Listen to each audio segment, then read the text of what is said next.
LeBron's homecoming turned into a nightmare. Lakers stomped. Bron left humiliated in front of his hometown.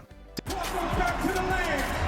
From St. Vincent, St. Mary High School in Akron, Ohio, number 23, LeBron James! The Lakers lost by 30. What did the Cavs expose tonight?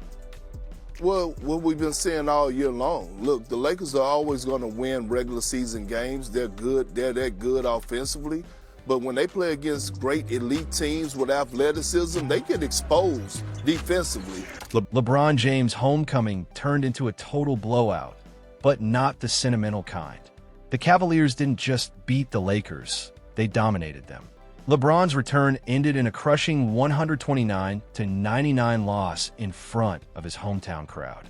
And let's be real, this isn't last year's Cleveland team, the top Eastern seed with just 18 losses.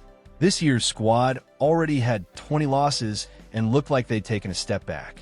25 on the night for Spida as they win it 129-99. In his return, LeBron 11 points, 3 rebounds, 5 assists. So, was this really a heartfelt homecoming, or the first real sign that LeBron James' era of dominance is coming to an end? Drop your thoughts in the comments. This game tells a bigger story than any tribute video ever could. Every moment here, Luka launches a three. Now, the court's kind of funky there in Cleveland. There's a little shelf and then a drop, and Luka rolls his left ankle over the side. Things got shaky early for the Lakers when Luka Doncic went down with an apparent ankle injury in the first quarter, forcing him to the locker room for several minutes. This was supposed to be vintage LeBron, the leader, the scorer, the engine for a struggling team. Instead, what followed was one of the quietest, most passive performances you'll ever see from a player of his caliber. No takeover, no dominance, no answers. Obviously, there's a different energy in this building when the James family's here. We saw how the fans reacted to Bronny, and certainly this could be potentially LeBron's last game in this building. How would you characterize his impact on this city and franchise? Well, you could say something too. This is Donovan Mitchell City now. This is Donovan Mitchell City now. When he come back here, we're going to make sure that everybody root for him like they did for him. So this is stuff. This is city. LeBron James looked old, tentative, and almost uninterested in doing the hard work. He didn't attack in a half court. He didn't pressure defensively. He didn't impose himself physically for long stretches. He looked like a guy just trying to survive the night without embarrassing himself. And the most telling part? He shouldn't have even finished in double figures. The only reason he did? Late game stat padding with the Lakers already down 20+ and the outcome sealed. James holds off Lonzo Ball and is fouled and then grabs his left leg. And karma showed up right on time. While padding his stats in the fourth quarter of a blowout, LeBron tweaked his ankle.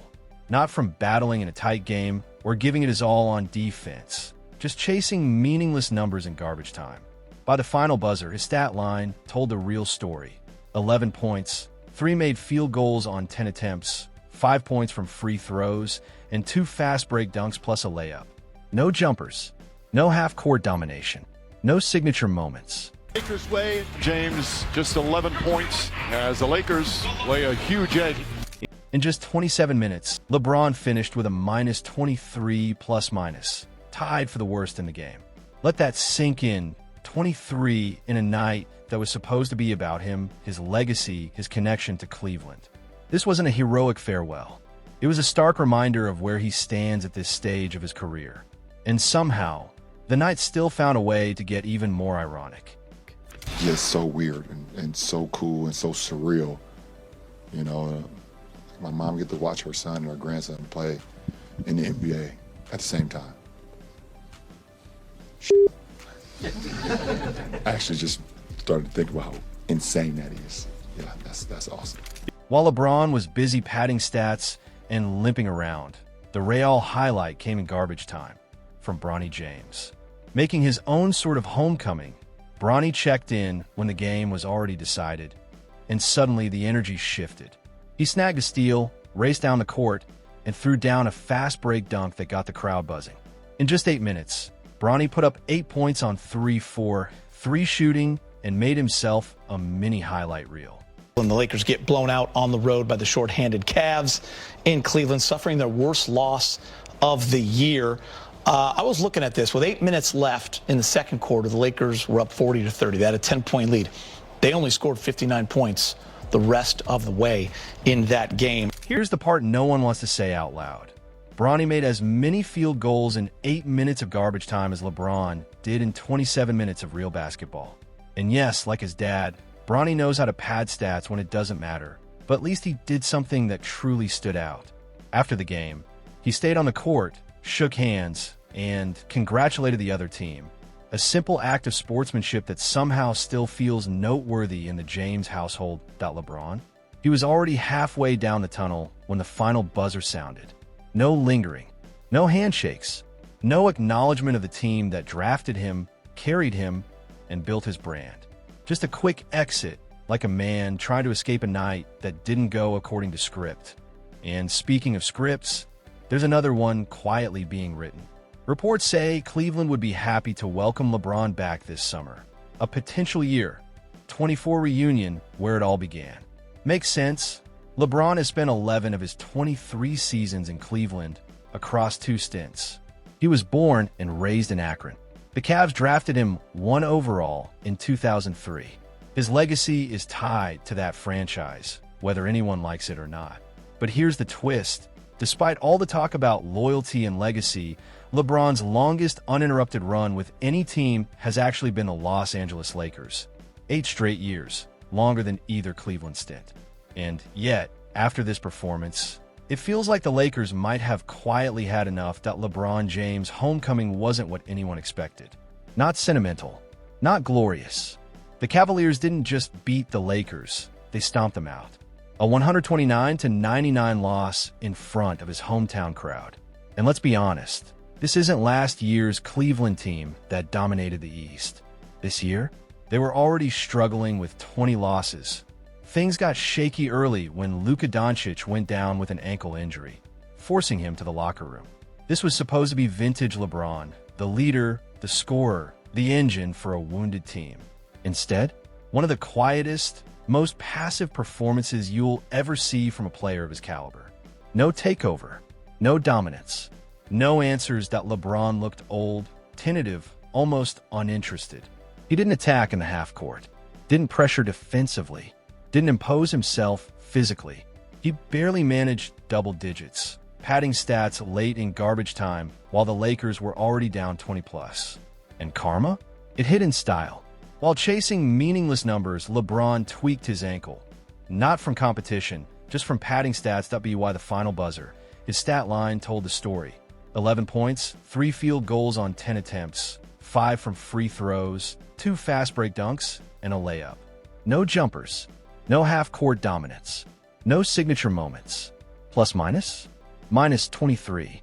A crushing number in a night that was supposed to celebrate him. Meanwhile, the Real highlight came in garbage time from Bronny James. Checking in with the game already decided, Bronny grabbed a steal, ran the court, and threw down a fast break dunk that got the crowd buzzing. In just 8 minutes, he had 8 points, 3 shooting, and even showed sportsmanship, shaking hands with the other team after the game, something his father didn't do. And here's the brutal comparison. Bronny made as many field goals in 8 minutes as LeBron did in 27. LeBron was halfway down the tunnel at the final buzzer. No handshakes, no lingering, no acknowledgement. Meanwhile, talk of a Cleveland return is already brewing. A soft landing, a familiar stage, and narrative-controlled exit. Why? Because the Lakers aren't happy.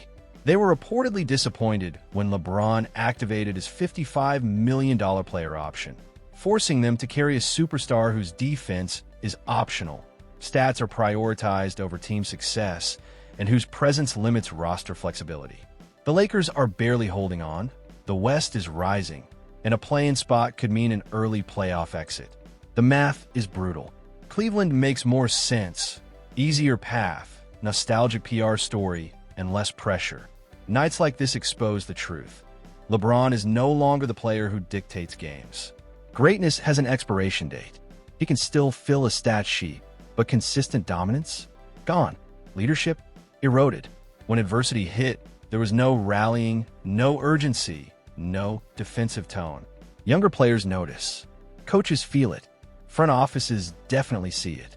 The Lakers are stuck in limbo. Not bad enough to rebuild. Not good enough to contend. Cleveland? Comfort. Nostalgia.